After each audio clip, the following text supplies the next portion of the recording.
Eu costumo, sempre que possível, ir dar comida aos patos no jardim. Faz-me bem, vou andando e ao mesmo tempo vou pensando. E hoje foi um desses dias em que eu fui ao jardim dar algum pão que tinha aí, que tinha recolhido dos meus colegas, pão duro que eles já não comeram. Entretanto, eu cheguei ao jardim e comecei a partir o pão em pedaços e mandei para o lago. Um lago que devia ser o habitat dos patos. Qual não foi o meu espanto que eu, assim que começo a mandar o pão, aquilo parecia estar vazio, dado o clima, como é muito apetecível para os patos andarem lá a nadar, mas eu mesmo assim joguei o pão na água, os pedacinhos do pão, e um pato dirigiu-se a esses pedaços, mas logo de seguida vieram gaivotas ferozes, rápidas. E à medida que eu ia lançando mais pão, apareciam mais patos e apareciam mais gaivotas. Mas um pormenor interessante, as gaivotas eram ágeis, eram rebeldes, eram indomáveis.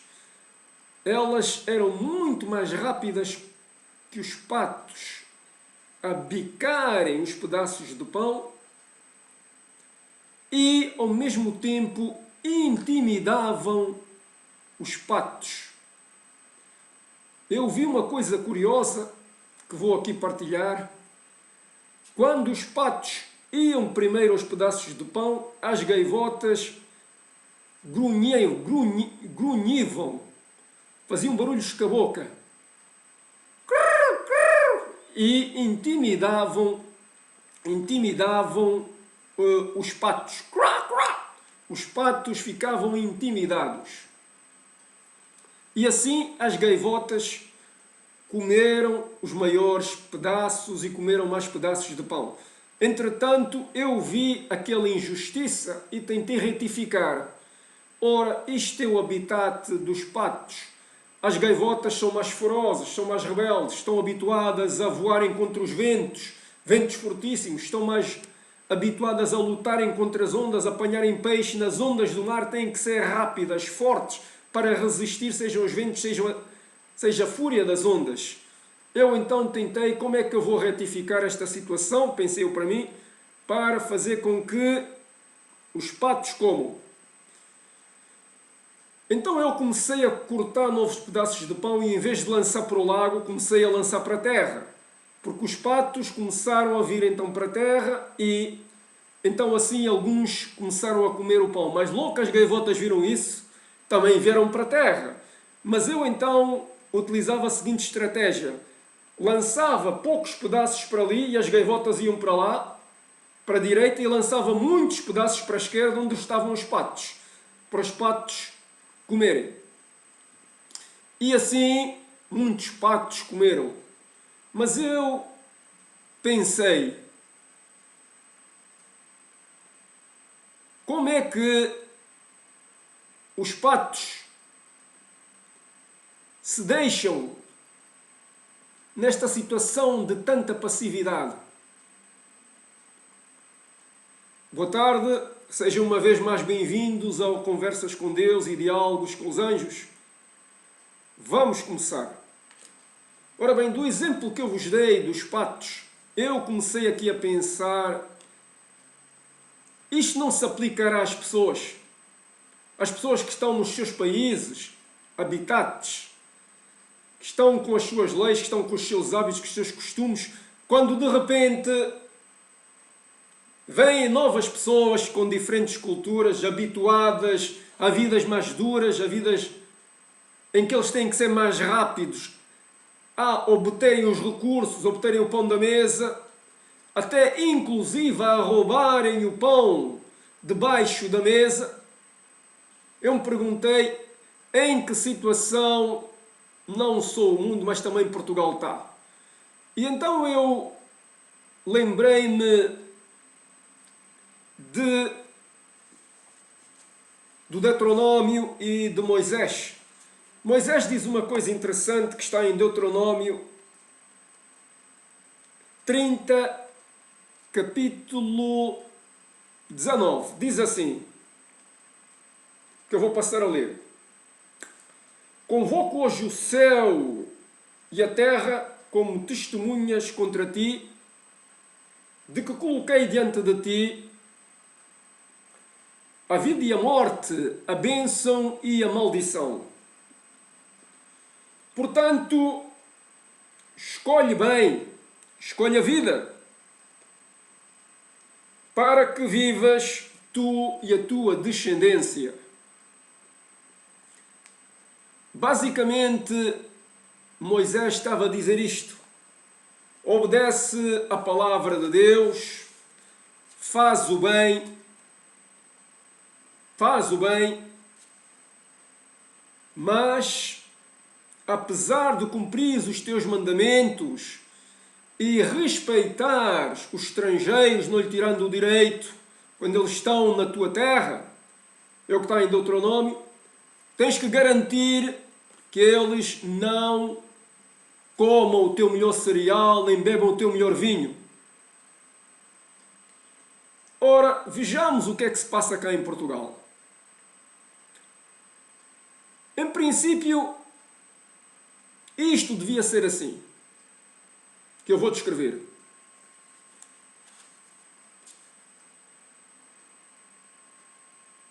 Os governantes que amam o povo, que querem o bem do povo e o bem do país, devem garantir que tudo o que acontece e que entra no país deve ser para benefício do povo. O povo que o elegeu e que eles amam.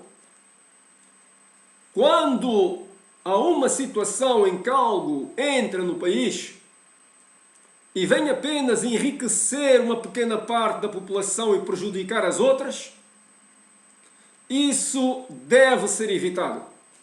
De nada adianta enriquecer uma minoria e uns setores e prejudicar a maioria das pessoas, trazendo-lhes pobreza e dificuldades nas suas condições de vida.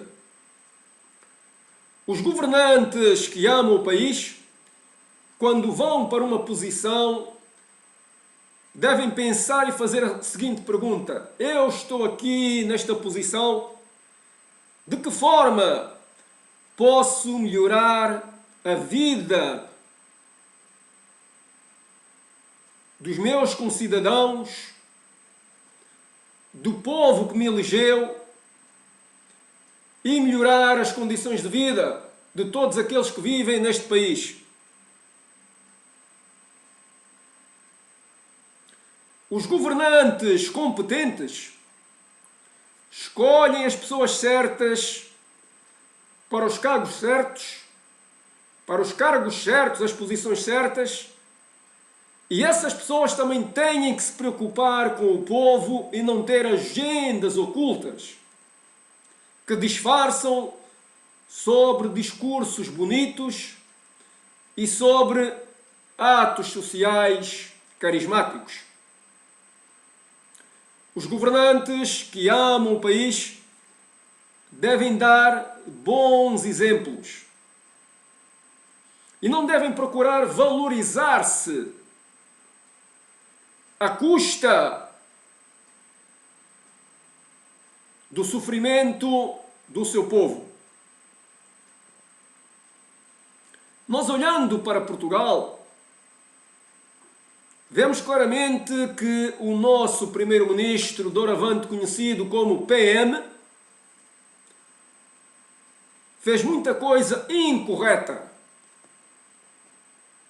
Eu diria até que ele é um criminoso que está a cometer crimes contra a humanidade, na medida em que está a tirar direitos e coisas que o povo tinha que já não tem e está a violar a Carta das Nações Unidas que ele assinou, nomeadamente o empobrecimento generalizado da população,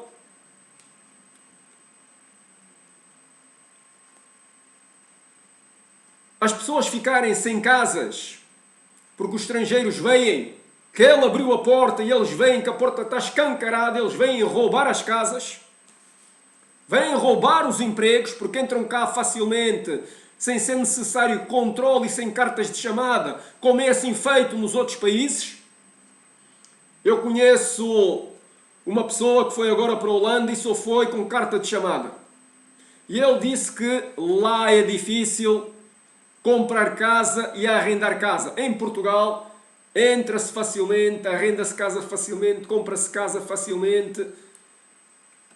Inclusive, deu uma peça há pouco tempo na TVI que os estrangeiros dizem: venham, venham, venham para Portugal, que isto é o Eldorado, não arrendem roque, o povo é burro, é estúpido, não há um país que faça assim como este, não há um país igual, venham, venham, venham.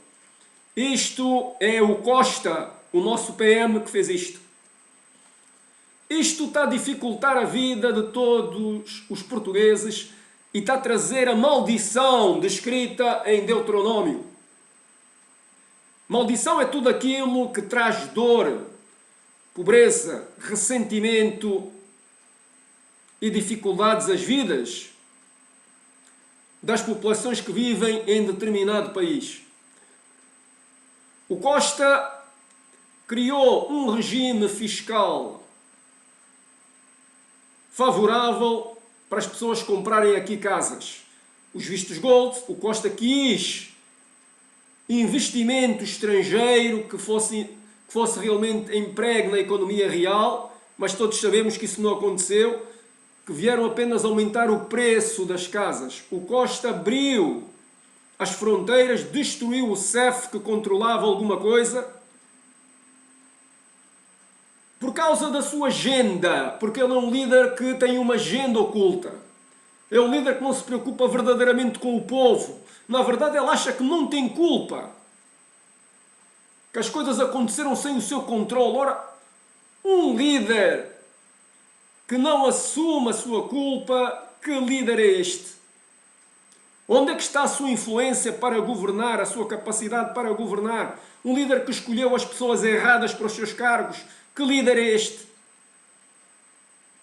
Esse líder está a trazer ao povo a maldição descrita em Deuteronômio. Olhem que diz aqui: eu coloco perante vocês a vida e a morte, a bênção ou a maldição. A maldição é tudo aquilo que traz pobreza, dor e dificuldades à vida das suas populações. O regime dos vistos gold, o regime dos fundos de investimento que vieram especular sobre o preço das casas, o regime dos residentes não habituais, o fato do Costa comprar as pessoas para entrar cá, ou melhor, ele está a pagar as pessoas para virem para cá. O Costa dá qualquer coisa como 95 euros de 15 em 15 dias a todas as pessoas estrangeiras que tenham um contrato de trabalho. Entraram aqui sem cartas de chamada, mas podem obter um contrato de trabalho no espaço de uma semana, que recebem os tais 95 euros. 15 em 15 dias. Não há nenhum sítio da Europa onde é tão fácil arrendar e comprar casas como é em Portugal. Foi o Costa que fez isso, o nosso PM. A justiça é lenta. Lenta, lenta, lenta. Eu me pergunto porque é que ainda não fizeram justiça pelas próprias mãos. Porque é legítimo o povo fazer justiça pelas próprias mãos, quando a justiça verdadeira que devia ser executada de forma célere não é exercida, porque isso vai contra as expectativas de um Estado democrático e das expectativas da própria população que vive nesse Estado democrático. Em qualquer país já estavam a fazer justiças pelas próprias mãos. Vejam o caso do nosso ex-primeiro-ministro que nos aldrabou a todos, roubou o país, defraudou as expectativas, governou mal e empobreceu o país. e nós ainda estamos empobrecidos graças a ele, que ele ainda não foi julgado porque já apresentou mais de 200 recursos. A nossa justiça já permitiu, inclusive, que ele mudasse do juiz atrás do juiz para lhe facilitar a vida. E porquê? Porque o nosso primeiro-ministro, António Costa, pertenceu ao governo do José Sócrates. E está-lhe a facilitar a vida e ele não vai ser julgado. Quanto é que apostam comigo que ele ainda vai ser Presidente da República? Ou ainda Primeiro-Ministro, ou ainda vai ter um cargo na Europa? Quanto é que apostam comigo? Isto é o caminho da maldição. Maldição, assim como as gaivotas, que não estão no seu habitat, gritam e roubam a comida dos patos, e apesar de eu utilizar meios corretivos para a comida chegar aos patos, pedaços de pão, assim são os estrangeiros que vêm de vidas mais difíceis, estão mais habituadas aos sacrifícios, ao roubo, à criminalidade e a viver em condições difíceis, que vêm para aqui roubar, o termo certo é roubar,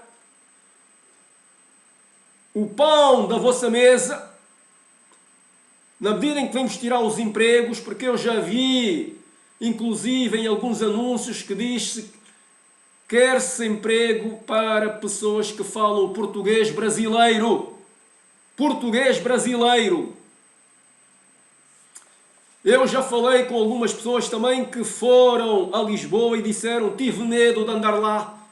Havia muitos muçulmanos, muitos islâmicos. Como é que nós chegamos a esta situação? Eu digo-vos mais, até neste caso o nosso governante PM está a tornar Portugal um sítio alvo do terrorismo. E para onde vão entrar terroristas para irem para a União Europeia? A própria União Europeia tinha que dizer, tem que pôr travões a Portugal e controlar as políticas de entradas de pessoas em Portugal, porque o nosso governante quer-se valorizar, o nosso PM quer-se valorizar.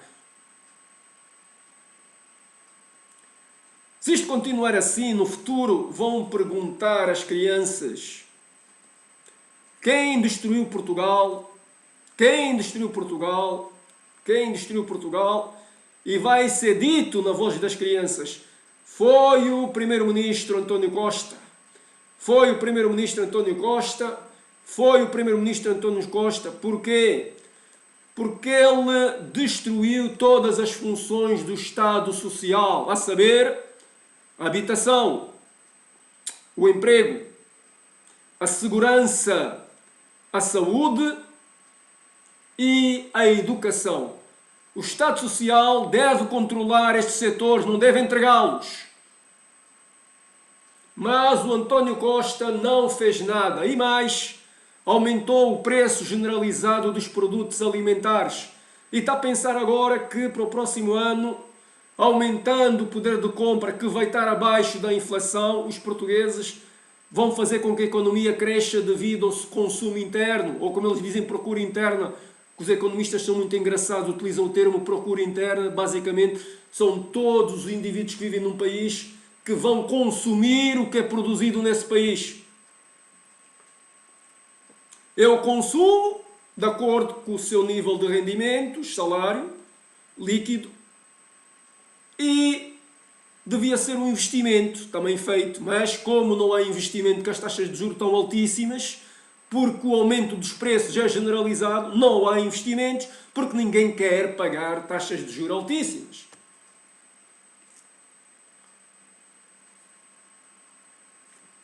Eu me pergunto, como diz Edgar Morin, tanta coisa mal feita, será que foi propositado ou é incompetência pura?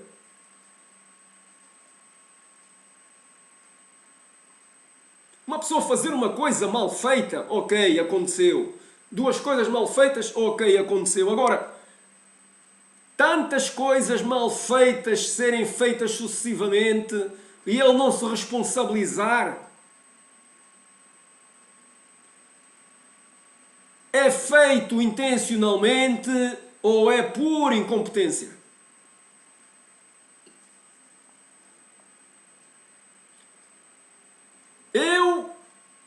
ou dar alimento aos patos, vi que as gaivotas eram mais fortes, mais ágeis, porque vinham de um outro background. Estavam habituadas a serem rápidas para apanharem o peixe do mar, que também é rápido, a voarem contra os ventos e contra as marés bravas. É assim que os estrangeiros vierem, estão habituados a outras condições mais difíceis. Vêm para cá roubar, não tenho a mínima dúvida. O termo é roubar, porque na medida em que os portugueses não se podem defender, têm menos rendimentos, ou não conseguem se defender dessas pessoas que estão mais habituadas a sobreviverem, vêm para cá roubar. E de quem é a culpa? A culpa é do nosso PM. Isto quer-me parecer como é que chegamos aqui. Eu digo-vos porquê. Vão a Samuel primeiro e diz o seguinte: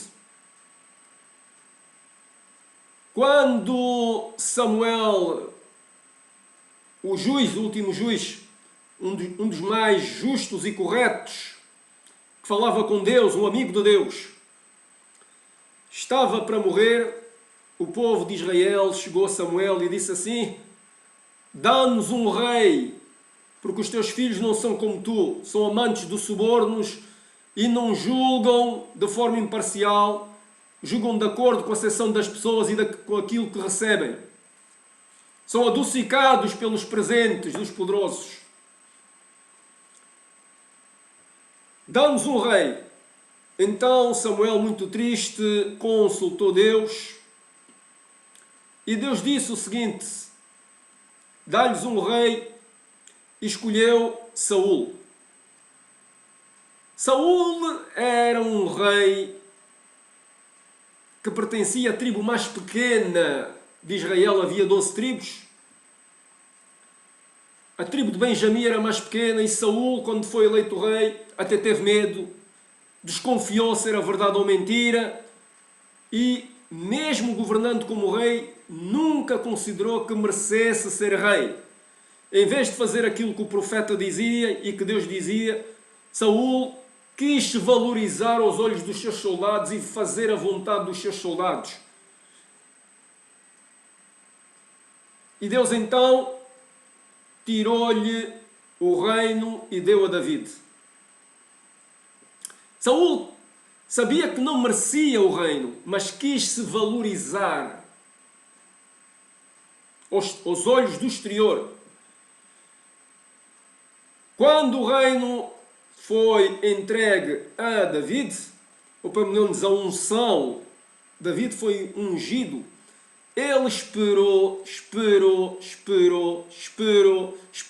com paciência, com perseverança, o tempo necessário, sabendo que não podia matar Saul, apesar de Saul tentar várias vezes matá-lo.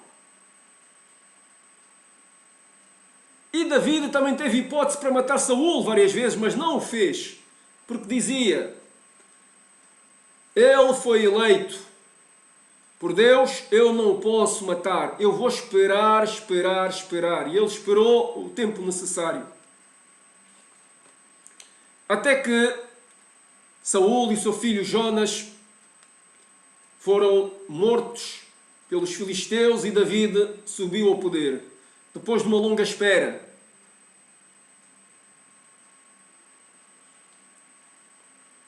Ora, não sei se vocês se lembram, mas há 9 anos atrás, quando houve eleições e tinha ganho nos resultados o PSD, em que estava lá o Passos Coelho, o nosso PM, António Costa, tinha perdido as eleições. Mas ele não aceitou os resultados, arranjou uma artimanha legal, uma artimanha intelectual. Juntou-se ao Bloco de Esquerda e ao Partido Comunista e logo ficou com a maioria dos votos no Parlamento que lhe permitiu governar. Ele não aceitou os resultados, não soube esperar a sua vez. A democracia é aceitar os resultados. Hoje perde-se, amanhã ganha-se. Perde-se com paciência, perseverança e deixa-se o outro governar. Mas o nosso PM não assim não quis achou que ele devia governar, quis se valorizar, e é o que nós temos agora aqui. Eu me pergunto às vezes se ele ama Portugal e o povo português, ou ama mais a sua agenda oculta e aquilo que ele quer para a sua vida. Eu vejo muitos estrangeiros aqui e vejo estrangeiros semelhantes às gaivotas que roubam o pão dos patos.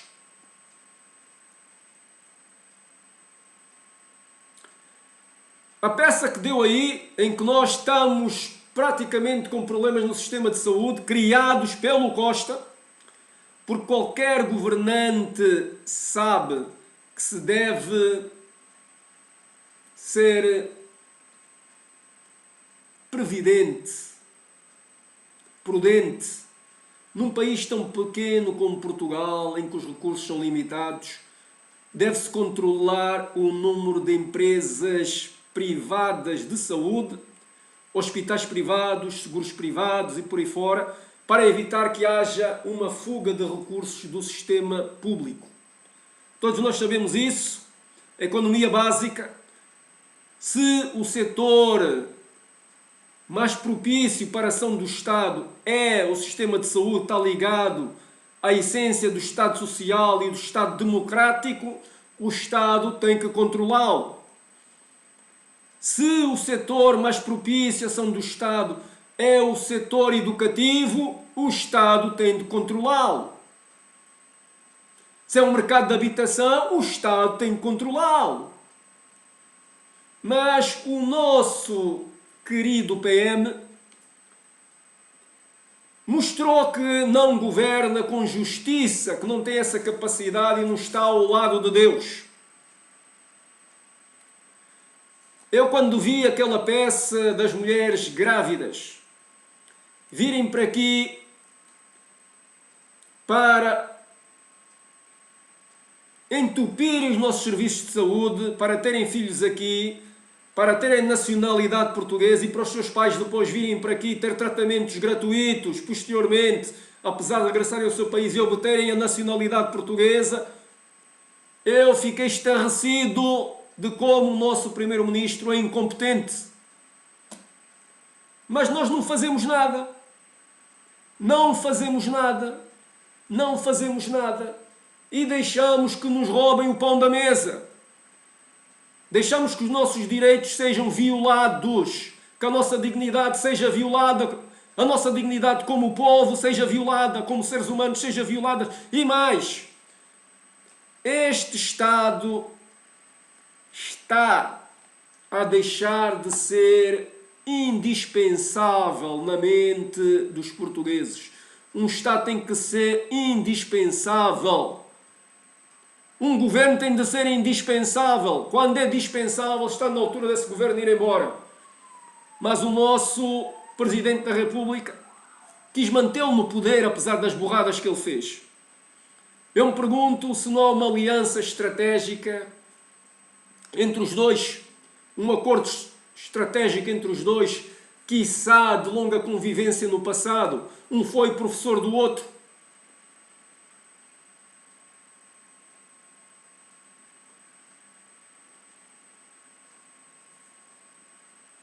Mas eu digo-vos, isto assim, em que estão a tirar os ninhos aos passarinhos e as tocas às raposas, que é o mesmo que dizer aumentar o número de desalojados e aumentar a pobreza e expulsar as pessoas das suas casas, isto está a ser visto aos olhos de Deus.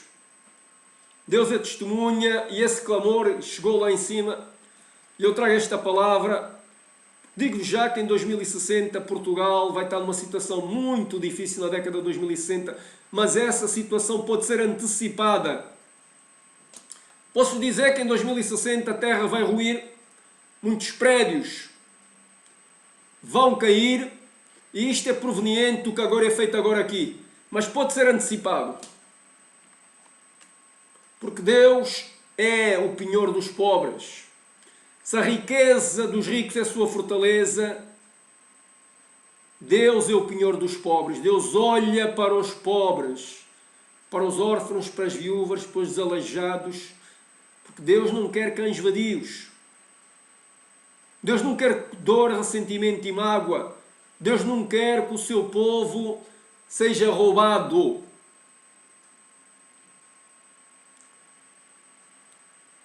Mas o Costa é semelhante a Saul, que quer se valorizar. Aos olhos dos seus soldados, o Costa quer se valorizar para o exterior. Quer dizer que é bom, que é um bom governante. E então, temos aqui uma catrafada de indianos. Aquela empresa Crown dos indianos a dizer que vieram para aqui para trazer grávidas, para eles terem filhos aqui, que é permitido, é legal. Não há nada que impeça isso. O que é que o governo está a fazer? E nós portugueses, porque é que ficamos calados, silenciados, resignados? Não fazemos nada.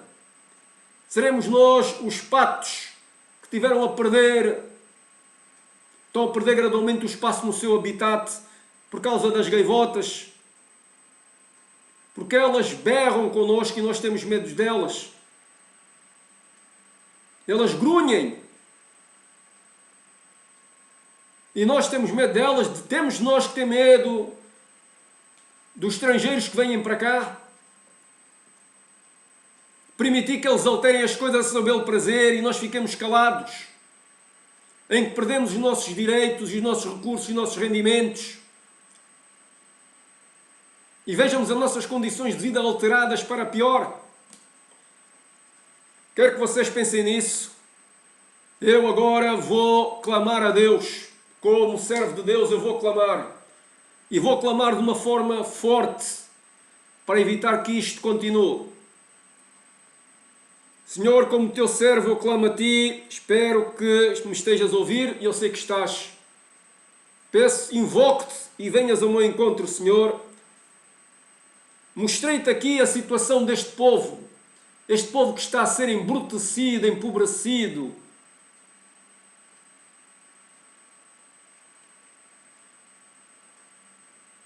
Perdido.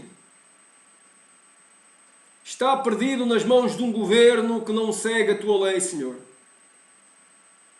Está a ser manipulado, mas tem medo. Tem medo do povo que vem do ultramar, do Oriente, da Ásia. Tem medo porque habituou-se a ter medo. Tem medo porque tem medo de ser visto como xenófobo, como intolerante. Mas ele tem que perceber que deve defender o seu direito, Senhor. Eu defendo os pobres, porque também, em parte, vou ser justo, a pobreza me toca, Senhor, e então eu defendo os pobres. Assim eu clamo, Senhor, é a altura de intervir neste país. Intervis porque eu tenho fé que vais intervir, Senhor, porque isto não pode continuar. Basta, é a altura de dizer, basta, não, Senhor, isto não pode continuar. É a altura de nós controlarmos o nível de estrangeiros que entram aqui, Senhor. É a altura de controlar. Assim, Senhor, eu peço-te que os estrangeiros que estão aqui não chamem mais para vir para aqui, que eles esqueçam que têm família e familiares nos outros países e se calem, percam a lucidez. Fiquem em silêncio para não chamarem mais. Mais gaivotas, mais gafanhotos que se alimentam do nosso trigo, dos nossos cereais, que bebem os nossos melhovinhos, Senhor. Que roubam as nossas casas. Senhor, então eu peço-te que eles não chamem a sua família. E mais, Senhor, eu peço que nós tornemos Portugal um país pouco desejável aos olhos dos estrangeiros.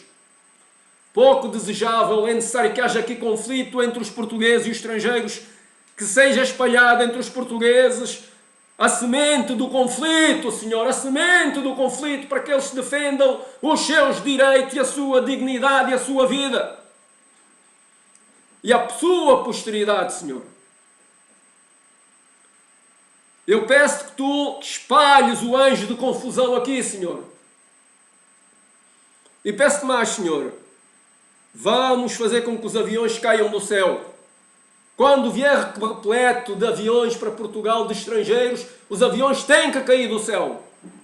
Aí peço que a minha voz ecoe no universo, pois eu sou um protetor, mas sou um teu servo, Senhor, também.